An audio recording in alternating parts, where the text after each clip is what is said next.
everyone, my name is Christine Park and this is Lab 3. So the objective of this lab was to take the original starter code provided on Canvas with generated position data of a star, as well as information about a black hole, and created a unique trajectory for the star and use this data to estimate the mass of the black hole. The formula that was referenced in this lab was net force is equal to gravity times the mass of the star times the mass of the black hole divided by the unit vector r squared, where I was solving for the mass of the black hole. The physics principles that I referenced in this lab are Newton's second law, the momentum principle, and Newton's universal law of gravitation. So in the original code, you can see here, I haven't done anything to it, and when I run this program, you can see the orbit of the star without any indications or any arrows indicating the net force, the perpendicular or parallel components of the force.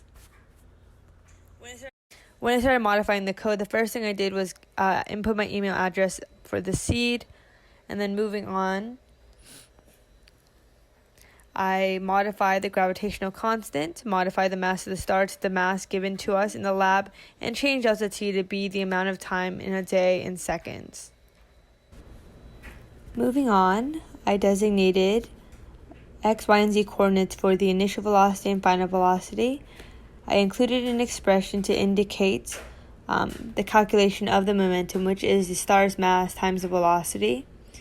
I included expressions to indicate what delta v and delta p were, which in this case was v final minus v initial and p final minus p initial. Next part, I set dp dt equal to delta p over delta t, and then set net force equal to delta dp dt. And these following statements, I created expressions to identify and indicate the perpendicular and parallel components of the net force. This statement here prints out what the mass of the black hole at these different locations are. And then from here, I clarified the definitions for the arrows so that they can show the different components. The first one being the net force, the second one being the perpendicular component of the net force, and lastly, the parallel component of the net force. And then when you run this program, you can now see that the star's trajectory has arrows to indicate the net force, as well as the perpendicular and parallel components of this force. On the bottom, you can see the printed values for the mass, which I then copied and pasted into an Excel-like program and used the average function to find the average mass, which came out to be approximately 6.68 E94. However, I needed to acknowledge that these results were an approximation, were not 100% accurate, because at different locations, the mass of the black hole had some variance. So taking the average of this gave a very close approximation of the mass, but not a 100% accurate one. Now, moving on to answer the what does it mean questions.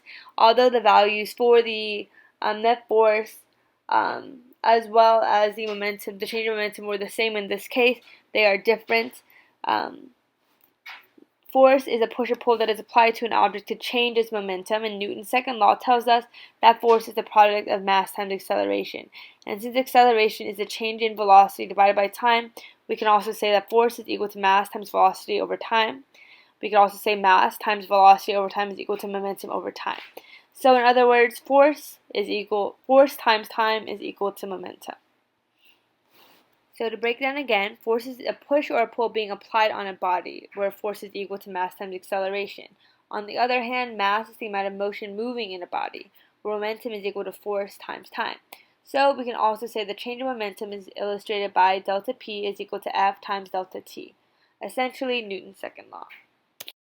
To answer the final question of whether the mass would change if we had replaced the black hole with a different black hole, with the assumption the motion of the observed star remains unchanged. The answer to this is no, the mass would stay the same, given that the gravitational constant is the same and all of the motion data is the same. And we can find this by replicating the same steps and altering the same lines of code that we did to find the original mass of the original black hole.